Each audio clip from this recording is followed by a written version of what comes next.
पहला प्रश्न है, किसी वस्तु का क्रय मूल्य 5,000 से 2,000 कम है तो डीलर इस पर 10% की छूट देता है और इसके बाद रिटेलर अपने क्रय मूल्य पर 5% की छूट देता है।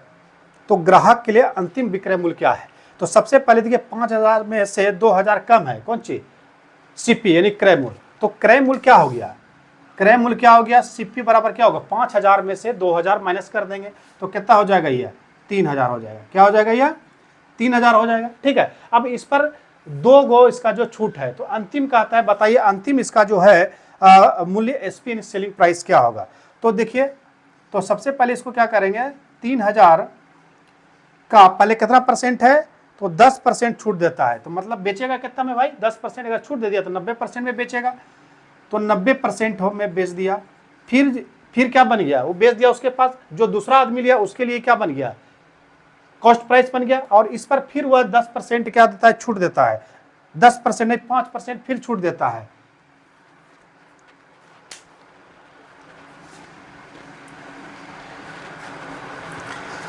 किसी वस्तु का क्रय मूल्य 5,000 रुपया से 2,000 कम है, डीलर इस पर 10% की छूट देता है और इसके बाद रिटेलर अपने क्रय मूल्य पर 5% की छूट देता है। ग्राहक के लिए अंतिम मूल्य यानी एसपी कितना है? ठीक है, तो कह रहा है प्रश्न में कि 5,000 में से जो है 2,000 उसको छूट दे देता है ना, मतलब 2,000। पहला प्रश्न है, किसी वस्तु का क्रय मूल्य 5,000 से 2,000 कम है, डीलर इस पर 10% की छूट देता है और इसके बाद रिटेलर अपने क्रय मूल्य पर 5% की छूट देता है। तो ग्राहक के लिए अंतिम विक्रय मूल्य कितना होगा? ठीक है, तो प्रश्न क्या कह रहा है? 5,000 से 2,000 कम है क्या क्रय मूल्य? 5,000 से 2,000 कम है क्रय मूल्य। तो क्रय मूल्य कितना हो जाएगा? तो क्रय मूल्य क्या होगा? 5,000 में 2,000 माइनस कर दीजिए तो कितना हो गया? 3,000 हो गया। ठीक है, तो 3,000 पे पहले हुआ 10% का छूट देता है। 10% छूट देने के बाद उसको बेच देता है। तो कितना में बेचा पहले? तो 3,000 यानी 10% छूट दिया तो बेचेगा कितना में? 90% में। तो 90% हो गया। ठीक है, 90 बटे क्या होगा? 100। उसके बाद जो व्यक्ति है जिसको यह बेचा उसके लिए क्या हो गया? क्रय मूल्य हो गया। फिर वह दूसरे को जब बेचेगा तो अंतिम विक्रय मूल्य क्या होगा? दूसरे को वह जो बेचता है 5% छूट पर बेचता है। 5% का मतलब क्या हो गया? 95% में बेचा तो 95%, 95 बटे क्या हो जाएगा? 100। अब इसको हम हल करेंगे तो इसका क्या निकलेगा? अंतिम विक्रय मूल्य निकल जाएगा। तो 0 0 क्या हो गया? कट गया। एक 0 यहाँ पर भी कट गया। ठीक है, अब कटाइए, 1 0 यहाँ पर भी कट गया। ठीक है, अब क्या हो गया? 9 तिया 27 और गुना क्या हो जाएगा? 95। ठीक है, इसको गुना कर दीजिए। 7 5 35 बचा के 3, 5 दूनी 10 और 9 7 63। 63 10 73 और 3 76। 6 बचा के 7, 9 दूनी 18 7 8 7 15 25। तो इसका जो अंतिम विक्रय मूल्य होगा 2,565 रुपया। कितना होगा? 2,565 रुपया। ठीक है, जो कि ऑप्शन आपका डी में है। ऑप्शन डी इसका राइट आंसर होगा। ठीक है,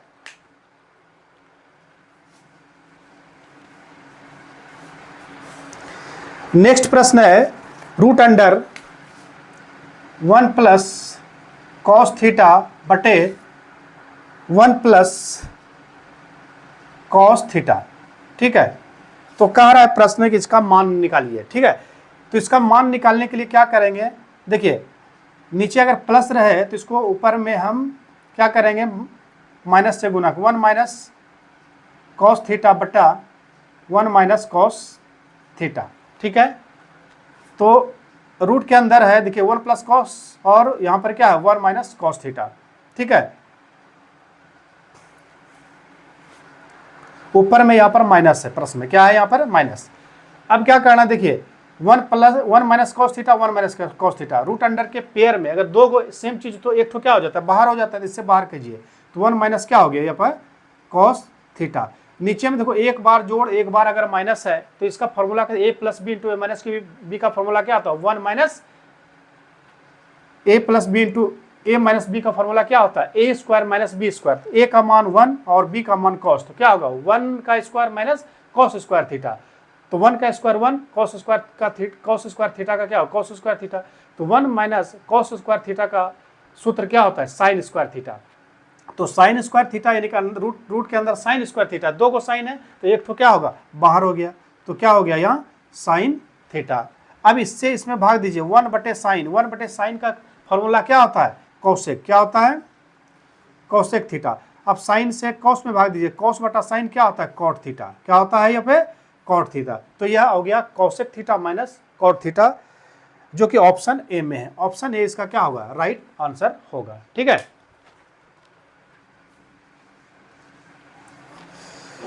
नेक्स्ट प्रश्न है, यदि दो संख्याओं के बीच का अंतर 52 और वे 7:3 के अनुपात में है तो दोनों संख्याओं में से सबसे बड़ी संख्या क्या है। देखिए, दो संख्याओं का अनुपात दिया है, 7 कितना है, 3 है। ठीक है, और इसका अंतर है 52। क्या है, अंतर 52। तो 7 में 3 घटाइए तो कितना हो जाएगा, 4। तो 4 यूनिट का अंतर कितना है, 52। तो 1 यूनिट का अंतर क्या होगा, 4 से भाग दीजिए, 13 बार में यह कट जाएगा। तो 1 यूनिट का अंतर क्या हो गया, 13। तो प्रश्न कह रहा है कि सबसे बड़ी संख्या यहाँ पर क्या है, 7। तो 13 गुना 7 कीजिए, कितना होगा, 13 7 91। तो 91 इसका क्या होगा, राइट आंसर होगा, जो कि ऑप्शन आपका ए में है। ठीक है,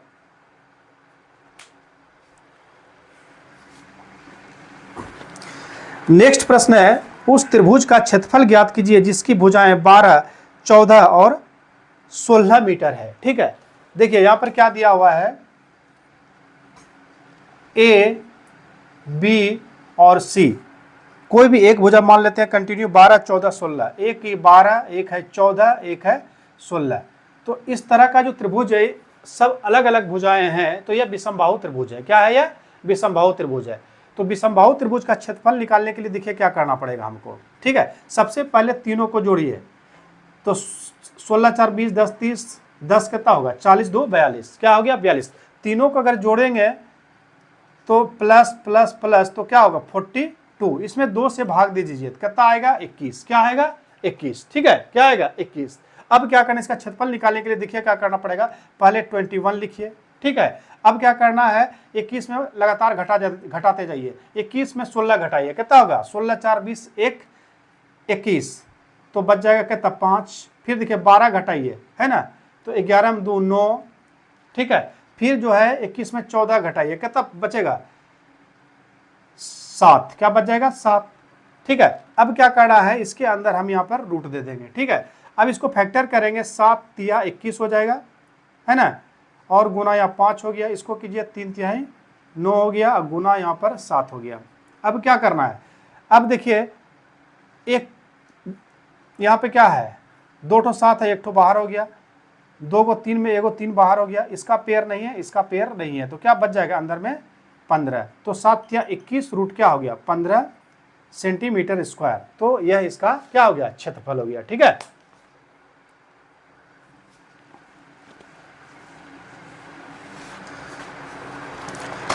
नेक्स्ट प्रश्न है 2.666 डॉट डॉट डॉट प्लस में क्या है 2.77 डॉट डॉट डॉट। तो कहता है इसका वैल्यू फाइंड करना है। इसका वैल्यू फाइंड करने का मतलब है, इसको अगर सॉल्व करें तो 6 लगातार आ रहा है, जब लगातार आए तो इसको हम रिकरिंग दे देते हैं, आवर्त।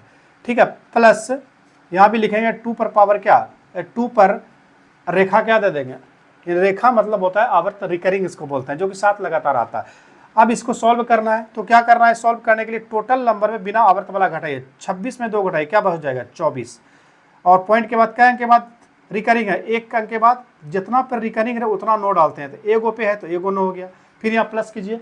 अब देखिए 27 में 2 घटाइए, कितना हो जाएगा, 25। और रिकरिंग कई ऊपर है, 1 ठो पर, तो 1 ठो क्या हो गया, 9। ठीक है, नीचे क्या है, सेम है, डिनोमीटर सेम है, तो प्लस है तो प्लस हो जाएगा। 5 4 9, 2 2 4 और बटे 9, यानी कि 49/9 इसका आंसर होगा, जो कि ऑप्शन किस में है, ऑप्शन डी में है। ऑप्शन डी इसका राइट आंसर होगा। ठीक है,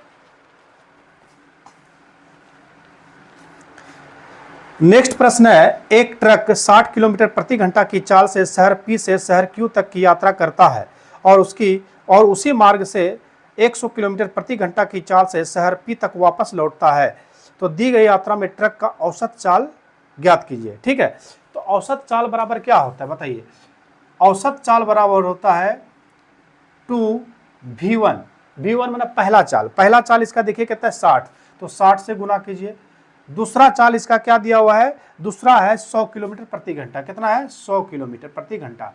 और नीचे में क्या होता है v1 प्लस v2। क्या होता है v1 प्लस v2, तो v1 है प्लस ये v2 है, तो 100 और प्लस 60 जोड़िए तो कितना हो जाएगा, तो 160। अब इसको कैंसिल कर दीजिए, क्या निकल जाएगा इसका औसत चाल। तो क्या करिए, 0 और 0 कट गया, 2 अठे 16 कट गया। अब कटाइए, 4 25 चौका 100 और 4 दूनी 8 कट गया, 2 से कटाइए, 3 बार में यह कट गया, तो 25 या कितना हो गया 75। तो इसका औसत चाल क्या हो गया 75 किलोमीटर प्रति घंटा। क्या है किलोमीटर प्रति घंटा, जो कि ऑप्शन आपका दिया है ए में। ऑप्शन ए इसका राइट आंसर होगा। ठीक है,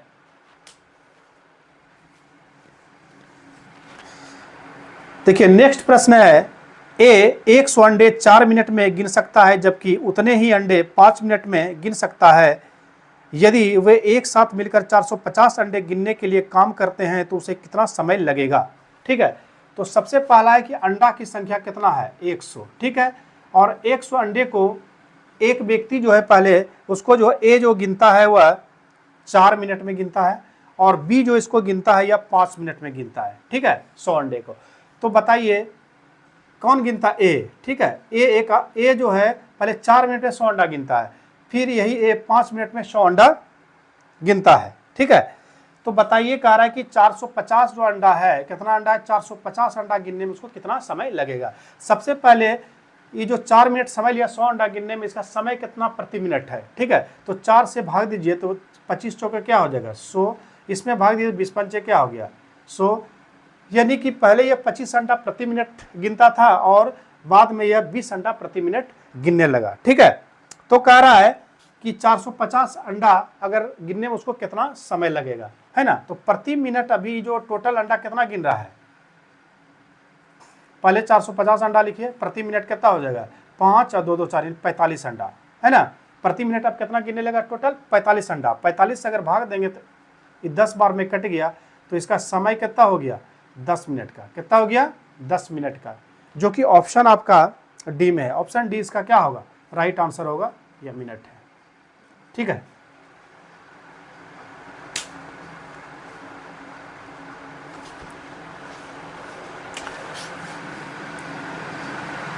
प्रश्न में ए है और दूसरा यहाँ प्रश्न में बी है। ठीक है, 2 आदमी था, ए है 25, ए जो है 4 मिनट में 100 अंडा गिनता है और बी जो है 5 मिनट में 100 अंडा गिनता है।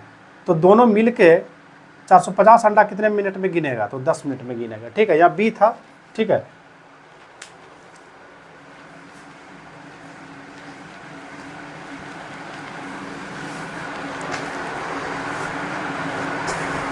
प्रश्न है, ए 100 अंडे 4 मिनट में गिन सकता है जबकि बी उतने ही अंडे 5 मिनट में गिन सकता है। यदि वे एक साथ मिलकर 450 अंडे गिनने के लिए काम करते हैं तो उसे कितने समय लगेगा।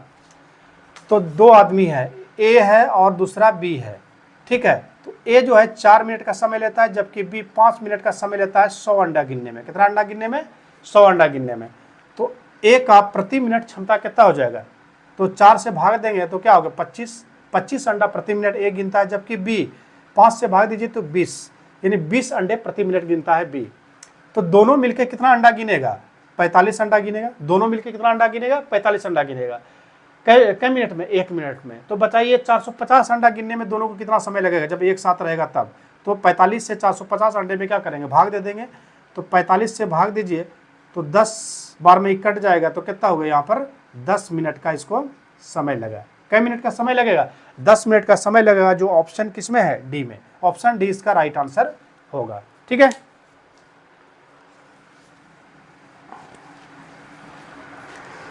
नेक्स्ट प्रश्न है, वर्तमान में मेरे पिता की आयु मुझसे 25 वर्ष अधिक है।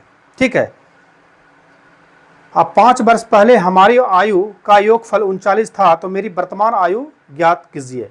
ठीक है, तो देखिए एक पिता है और दूसरा क्या दिया हुआ है, पुत्र है। ठीक है, तो प्रश्न में देखिए क्या बोल रहा है कि प्रश्न में है कि वर्तमान में मेरे पिता के मुझसे 25 वर्ष अधिक है। क्या है, 25 वर्ष अधिक है। तो ऐसे प्रश्नों को जो हल करेंगे ना हम ऑप्शन से करेंगे। ठीक है, तो देखिए ऑप्शन हमारा यहां पर क्या है, पहला ऑप्शन आपको जो है पहला ऑप्शन 20 है। ठीक है, तो 20 कहता है कि 25 वर्ष अधिक है। ठीक है, तो यदि पुत्र का अगर 20 साल है तो इससे यह 25 साल क्या है, ज़्यादा है, 25 साल ज़्यादा है। इसका मतलब है कि 25 अगर हम इसमें जोड़ेंगे तो कितना होगा, 45 साल हो जाएगा। ठीक है, तो वर्तमान में तो यह वर्तमान है, लेकिन कहता है 5 साल पहले इसकी आयु कितना हो जाएगा, 15, और इसका जोड़ेंगे तो कितना होगा, 5 साल घटा देंगे तो क्या होगा, 40। अब कह रहा है कि 5 साल पहले दोनों का आयु का योग कितना है, 39 होना चाहिए। तो देखिए जोड़ेंगे तो क्या होगा, 55, जबकि यहाँ पर कितना होना चाहिए, 39। तो यह ऑप्शन पहला क्या हो गया, गलत। ठीक है, उसी प्रकार से दूसरा ऑप्शन लेंगे, तो दूसरा ऑप्शन में देखिए कितना दिया हुआ है, दूसरा ऑप्शन में है 12। दूसरा ऑप्शन में क्या है, 12, यानी पुत्र का यहाँ पर क्या है, 12। ठीक है, तो पुत्र का अगर 12 है तो 25 साल इसमें जोड़ेंगे तो जोड़िए कितना होगा, 5 2 7 और 2 1 3, कितना होगा, 37 साल। तो ये वर्तमान में हो गया। 5 साल पहले इसका उम्र कितना होगा, 7, 5 घटा देंगे और इसमें भी 5 घटाएंगे तो कितना हो गया, 32 साल। अब ये दोनों को जोड़ के देखते हैं क्या 39 होता है, तो जोड़ते हैं तो क्या होगा, 39। देखिए ऑप्शन बी को क्या कर रहा है, यार संतुष्ट कर रहा है। इसका मतलब है कि इसका जो वर्तमान आयु होगा किसका, पुत्र का, वह 12 वर्ष होगा। कितना होगा, 12 वर्ष होगा। ठीक है,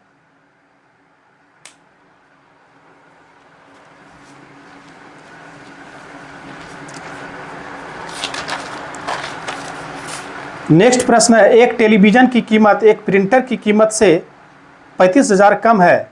यदि प्रिंटर की कीमत टेलीविजन की कीमत से दोगुनी है तो टेलीविजन की कीमत ज्ञात करिए। ठीक है, तो कहते हैं यदि प्रिंटर, क्या कह रहा है, ये जो पी से हो गया प्रिंटर और टी से हो गया टेलीविजन, है ना। तो कह रहा है कि प्रिंटर की कीमत टेलीविजन की कीमत से दोगुनी है। टेलीविजन से प्रिंटर क्या है, दोगुना है। अगर यदि टेलीविजन का कीमत 1 यूनिट तो इसका कितना होगा, 2 यूनिट दुगनी है ना।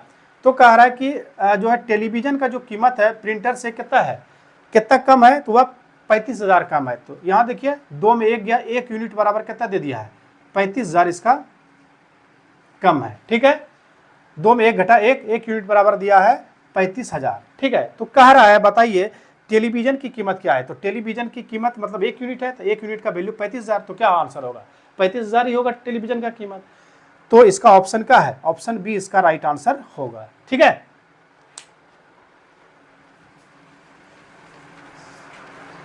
नेक्स्ट प्रश्न है, कक्षा 9 के विद्यार्थियों के एक समूह ने एक इलाके के प्रत्येक परिवार में सदस्यों की संख्या जानने के लिए 40 परिवारों का सर्वेक्षण किया, जिसके परिणाम स्वरूप नीचे दी गई बारंबारता सारणी प्राप्त हुई है। इन आंकड़ों का बहुलक ज्ञात करना है। क्या ज्ञात करना है, देखिए परिवारों के सदस्यों की संख्या दिया हुआ है, तो इसको हम क्लास इंटरवल भी कहते हैं। क्या बोलते हैं, वर्ग अंतराल, यानी CI इसको लिख दीजिए। ठीक है, और दूसरी तरफ जो दिया है परिवारों की संख्या, इसको कहते हैं फ्रीक्वेंसी यानी बारंबारता। ठीक है, तो अब देखिए इसमें दिया है 2 से 4 और 4 से 6, 2 का अंतर है, 6 से 10 और 10 से फिर क्या है 12 और 12 से क्या है 14। ठीक है, इतना तक दिया है आंकड़ा, 12 तक ही आंकड़ा दिया हुआ है। ठीक है, और अब क्या है 10 8 12 इधर दिया है फ्रीक्वेंसी 10 8 12 10 8 12 10 8 12 6 4,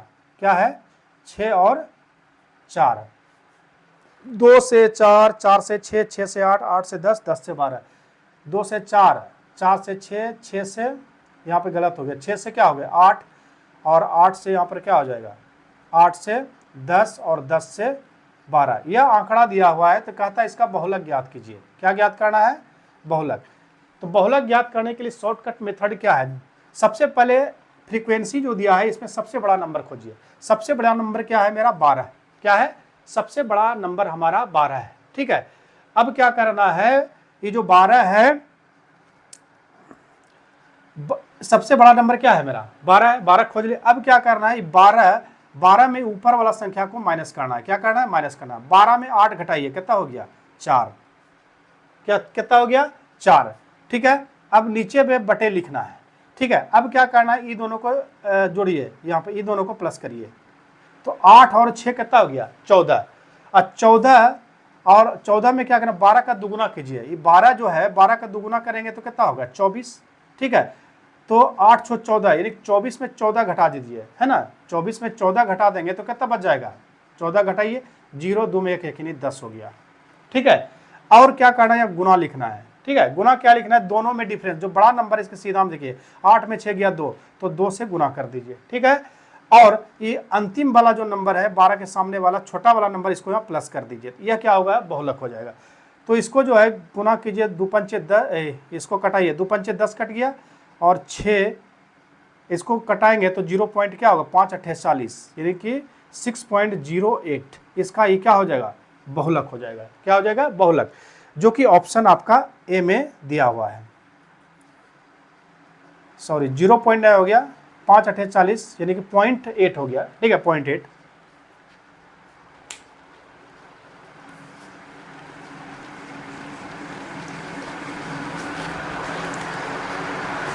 नेक्स्ट प्रश्न है 10 सह-आवाज संख्याओं के किसी भी समुच्चय का महत्तम समावर्तक ज्ञात कीजिए।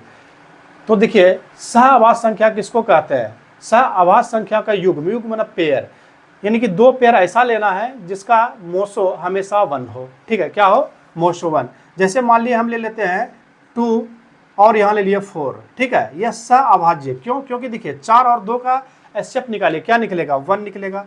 या तो 2 और 5 ले लीजिए, तो ये भी सह-अभाज्य, क्योंकि दोनों का एचसीएफ क्या निकलेगा? 1। ठीक है, इस तरह से सह-अभाज्य संख्याओं का युग्म अगर हम लेंगे तो हमेशा उसका जो एचसीएफ 1 आएगा। ठीक है, एचसीएफ क्या आएगा? 1 आएगा। तो कह रहा है कि एक समुच्चय ले लेंगे, एक इस तरह से एक समुच्चय ले लेंगे, तब बताइए इसका एचसीएफ क्या आएगा? तो एचसीएफ 1 ही आएगा। तो क्या होगा? 1। इसका आंसर क्या हो गया? 1, जो कि ऑप्शन आपका ए में है। ठीक है,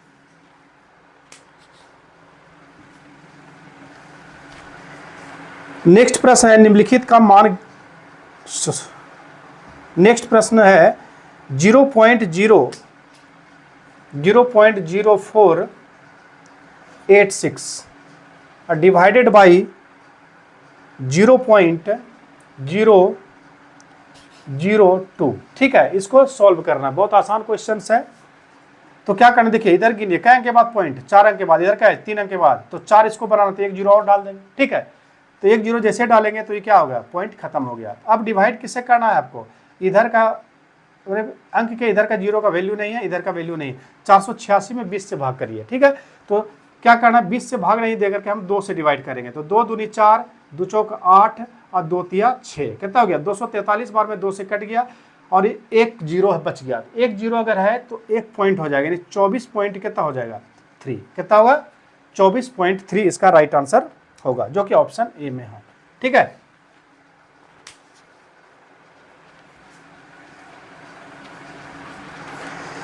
नेक्स्ट प्रश्न है 2 डिब्बों में चॉकलेटों का अनुपात 7:1 है ना, 7:5 है। डब्बा 1 और डब्बा, देखिए ये डब्बा 1 अनुपात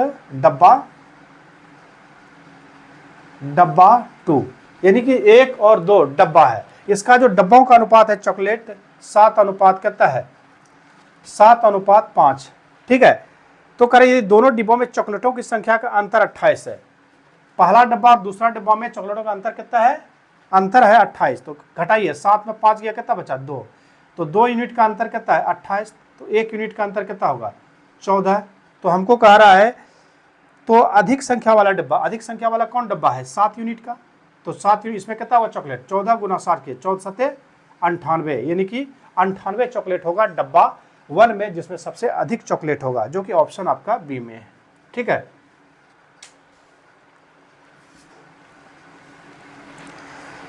नेक्स्ट प्रश्न है, निम्नलिखित का मान ज्ञात कीजिए। ठीक है, तो क्या है 5 पर पावर 3 गुना 5 पर पावर 4 गुना 5 पर पावर 2 बराबर वाट। तो देखिए इसमें क्या है, ये तो बहुत आसान है, सबका बेस सेम है तो पावर क्या होगा प्लस हो जाएगा। 4 3 7 2 कितना हो गया 9, तो 5 पर पावर क्या होगा 9, इसका राइट आंसर हो गया। ठीक है, जो कि ऑप्शन आपका ए में है, ऑप्शन ए इसका राइट आंसर होगा। ठीक,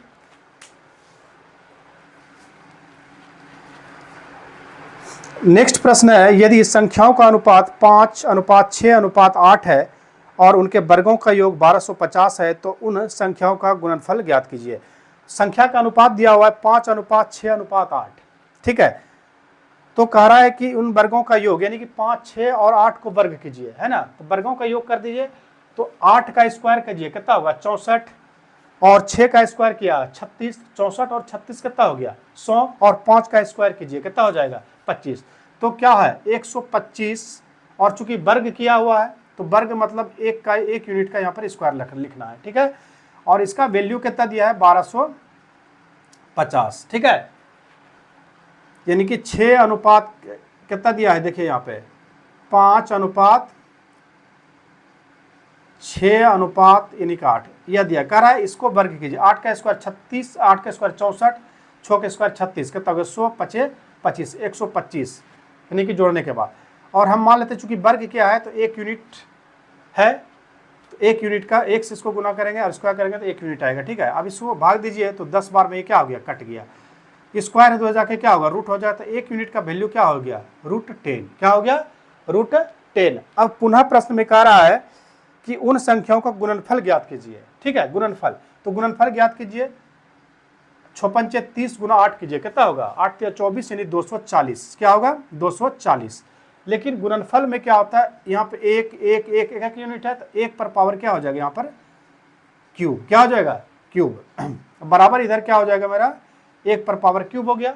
ठीक है, अब क्या करना है 240 लिखिए यहाँ पर, गुना 1 का वैल्यू रूट क्या है 10, तो √10 अगर हम यहाँ पर रखेंगे होल क्यूब तो क्या होगा √10 गुना 10 क्या होता है 10 दो बार करेंगे तो, और एक 10 रूट के अंदर ही होगा, तो 240 और एक 10 बाहर हो गया 0 और एक 10 अंदर में रह गया। तो इसका आंसर क्या होगा 2400√10, जो कि ऑप्शन आपका किसमें दिया हुआ है, तो यही आंसर है। क्वेश्चन में आपको दिख रहा है ऑप्शन किसमें है। ठीक है,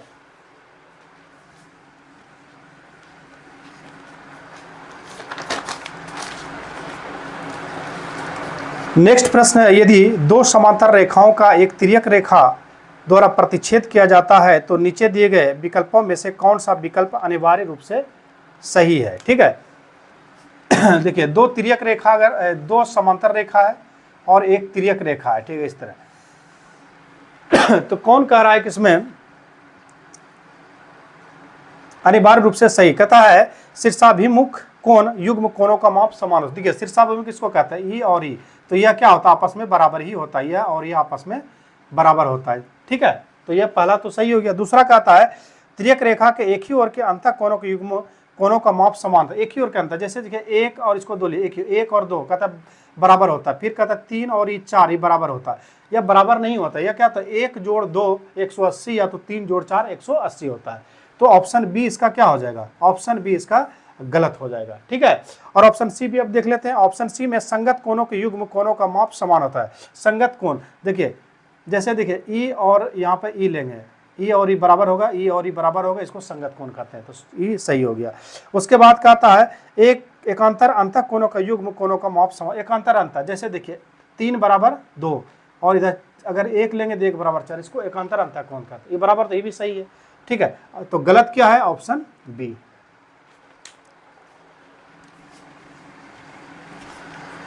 नेक्स्ट प्रश्न है, दी गई आकृति में ए बी समांतर क्यू पी, ए बी बराबर x, पी क्यू बराबर x प्लस 10 और आर बी बराबर x/2, तो बी पी बराबर x प्लस 1, तो पी क्यू का वैल्यू ज्ञात करना है। क्या ज्ञात करना है, पी क्यू का वैल्यू फाइंड करना है।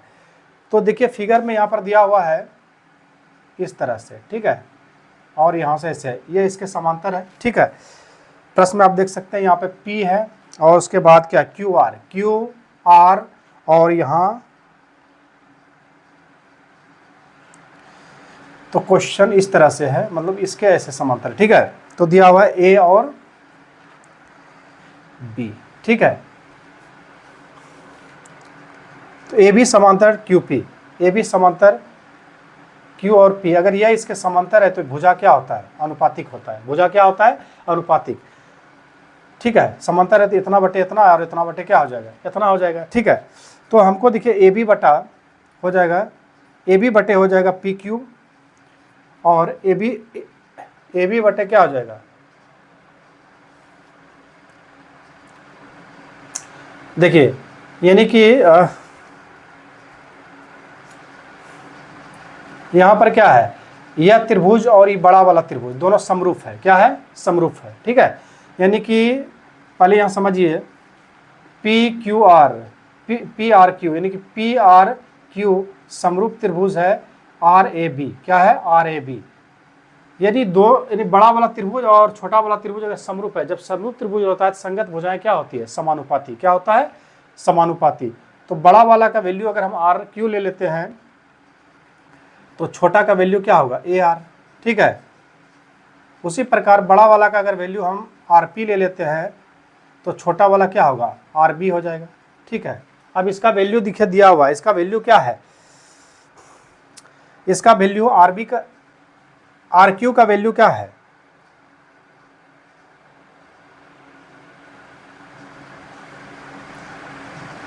आर क्यू, ठीक है।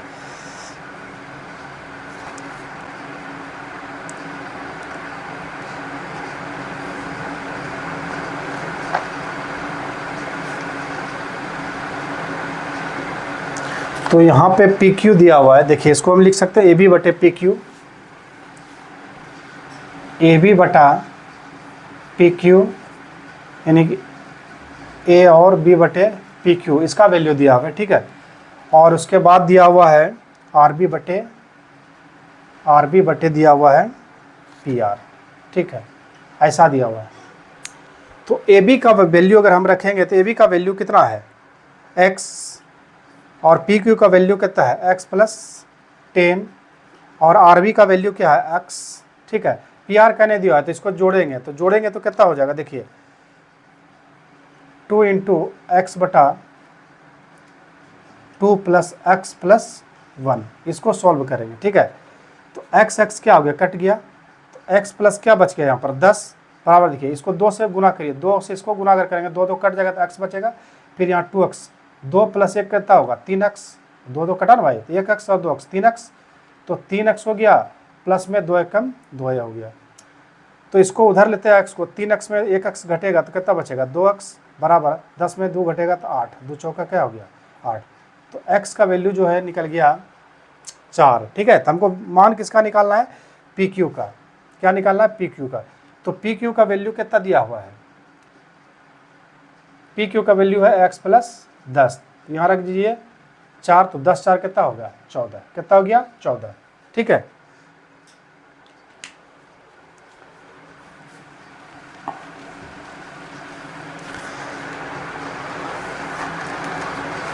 नेक्स्ट प्रश्न है, एक मोटर कार 60 किलोमीटर प्रति घंटे की चाल से चलना शुरू करती है और प्रत्येक 2 घंटे बाद इसकी जो चाल है वह 1.5 किलोमीटर प्रति घंटा की वृद्धि होती है, तो इसे 360 किलोमीटर की दूरी तय करने में कितना समय लगेगा, ठीक है। तो सबसे पहले यह 60 किलोमीटर प्रति घंटा के चाल से जाता है ना, और यह 60 किलोमीटर प्रति घंटा के चाल से जब जाता है तो पहले यह 2 घंटा चलता है, तो जब 2 घंटा चलेगा तो इसका दूरी कितना होगा, बताइए दूरी कितना है, तो दूरी हो जाएगा 60 दूनी 120 किलोमीटर, ठीक है। फिर कहता है कि 15 किलोमीटर की वृद्धि हो जाती है, तो 60 और 15 जोड़िए कितना हो गया, अब इसका स्पीड कितना हो गया, 75 किलोमीटर प्रति घंटा। और अब जो है यह 2 घंटा में कितना चलेगा, 75 दूनी 150, ठीक है। तो जोड़िए यहाँ पे, तो अब इधर आगे कितना बच जाएगा, तो 0 0 5 2 7 1 1 2, यानी 270। हमको जाना कितना है टोटल, 360, ठीक है। तो 360 में 270 माइनस कीजिएगा, कितना बचेगा, 90 किलोमीटर, है ना, कितना जाएगा, 90 किलोमीटर। तो अगला जो 90 किलोमीटर, इसका 90 किलोमीटर जो जाएगा आगे, ये 90 किलोमीटर जो जाएगा इसका स्पीड क्या होगा, 75 में 15 जोड़ेंगे तो क्या होगा, 90 किलोमीटर प्रति घंटा ही होगा। तो इसका मतलब है कि इसको पहले 2 घंटा समय लगा, प्लस में इसको फिर 2 घंटा लगा, फिर 1 घंटा लगा, तो टोटल कितना घंटा लगा, 2 4 1 5 घंटे का समय इसको टोटल लगेगा। ठीक है, जो कि ऑप्शन आपका ऑप्शन प्रश्न में दिख रहा होगा।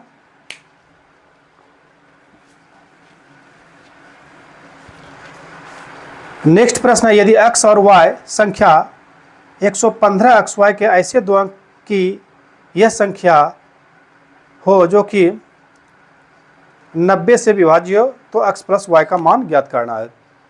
तो देखिए 115 XY क्या है, 115 XY, ठीक है, और इसको टोटल किससे विभाजित करना है, 90 से।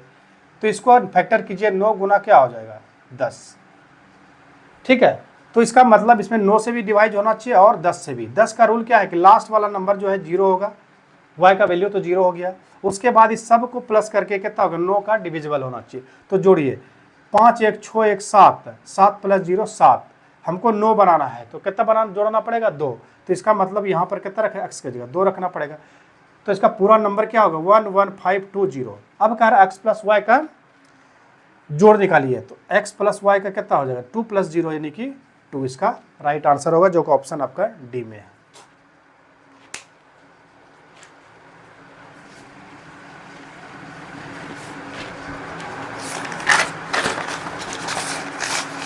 नेक्स्ट प्रश्न है, किसी रियायती बिक्री में 10,490 के अंकित मूल्य की एक साड़ी अब 9,441 में बेची जाती है तो साड़ी पर कितने प्रतिशत की छूट हुई। देखिए 10,490 का चीज बेच रहा है 9,441 में, 9,441 में, तो 10,490 में 9,441 अगर माइनस कर देंगे तो कितना बचेगा, 1,049। क्या बचेगा, 1,049। इतना रुपया उसको छूट मिल रहा है, कितना में, 10,490 में इसको छूट मिल रहा है, राइट। तो इसको परसेंटेज में बदलने के लिए क्या करेंगे, 100 से मल्टी, तो यह हो गया प्रतिशत, प्रतिशत क्या हो गया, छूट। तो देखिए इसको कटाई एक बार में ही कट गया, 10 0 0 कट गया, कितना हो गया, यानी 10% का उसको छूट मिला। ठीक है,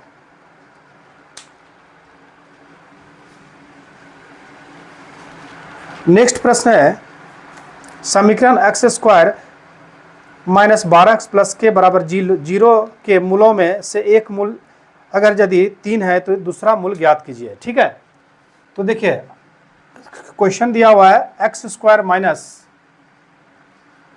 12x प्लस में के दिया है इक्वल टू 0। तो अल्फा प्लस बीटा बराबर क्या होता है फॉर्मूला, माइनस बी बटा ए। तो एक मूल दिया हुआ है, एक मूल कितना दिया हुआ है, 3। ठीक है, तो दूसरा मूल बीटा ज्ञात करना है। तो b का मान यहाँ कितना है, 12, माइनस 12 है, तो माइनस माइनस क्या होगा, प्लस, तो प्लस 12 हो गया। और a का मान यहाँ क्या छुपा है, 1, तो 1 रखिए। तो अब b बीटा दूसरा जो मूल क्या होगा, इसको उधर घटा, 12 में 3 घटेगा कितना हो गया, 9। तो दूसरा जो मूल होगा वह 9 होगा, जो कि ऑप्शन आपका किसमें दिया हुआ है, 9 इसका राइट आंसर होगा। ठीक है,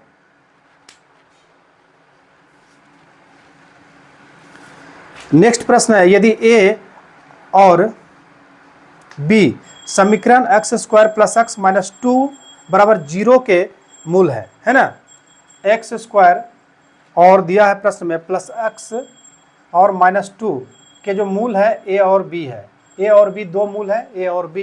ठीक है, तो x के पदों में वह द्विघात समीकरण ज्ञात की जिसके मूल 1/a, तो जिसका मूल दिया है क्या, मान लेते हैं अल्फा बराबर दिया हुआ है, अल्फा बराबर दिया हुआ है 1/a और 1/b। ठीक है, इसको सॉल्व करेंगे, पहले सॉल्व कर लीजिए तो क्या होगा, a b इसका एलसीएम हो जाएगा, a प्लस बी हो जाएगा। ठीक है, अब यहाँ पे a प्लस बी यानी कि अल्फा प्लस बीटा का फॉर्मूला क्या होता है, माइनस बी बटा ए। तो माइनस बी का माइनस बी का मान यहाँ क्या 1, तो 1 हो गया। a का मान भी 1 है तो 1 हो गया, तो 1 से डिवाइड करेंगे 1 ही हो। फिर ए बी का फॉर्मूला क्या होता है, c बाई ए, तो c का मान क्या है -2, a का मान क्या है 1, तो 1 नीचे रखेंगे तो क्या 1 होगा। मतलब एक जो अल्फा का मान निकला 1/-2। अब है एक बीटा का मान निकालिए, बीटा बराबर क्या है ए इंटू बी, है ना, क्या है, ए इंटू बी प्रश्न में दिया है। तो अल्फा इंटू बीटा सी बटे सी का मान क्या, -2 बटे ए का मतलब तो -2 हो गया। ठीक है, अब हमको फॉर्मूला निकालना है। फॉर्मूला होता है द्विघात समीकरण का x² माइनस अल्फा प्लस क्या होता है बीटा और प्लस अल्फा इंटू बीटा। अब देखिए यहाँ पे लिखिए x² माइनस अल्फा का मान देखिए क्या है, 1 और बीटा का मान कितना निकला, -2। तो माइनस और प्लस क्या हो जाएगा यहाँ पर, -2 इंटू यहाँ पर x है तो x plus alpha into beta यहाँ माइनस तो -2। ठीक है, अब इसको सॉल्व करेंगे तो देखिए यहाँ पे क्या होगा, 2 दूनी 4 है। ठीक है, 2 दूनी 4 में एक जुटेगा तो कितना हो गया 5, यानी x² minus 5 but minus minus plus minus या प्लस 5 बटे क्या हो गया 2x और -2। अब ये इसको एलसीएम लेंगे तो क्या होगा 2x प्लस में 5x और 2 दूनी 4 और इधर जो है हमारा 1/2 इधर आएगा, 1/2 हमारा कांस्टेंट होता है। तो इसका राइट आंसर क्या हुआ 2x² प्लस 5x प्लस 4।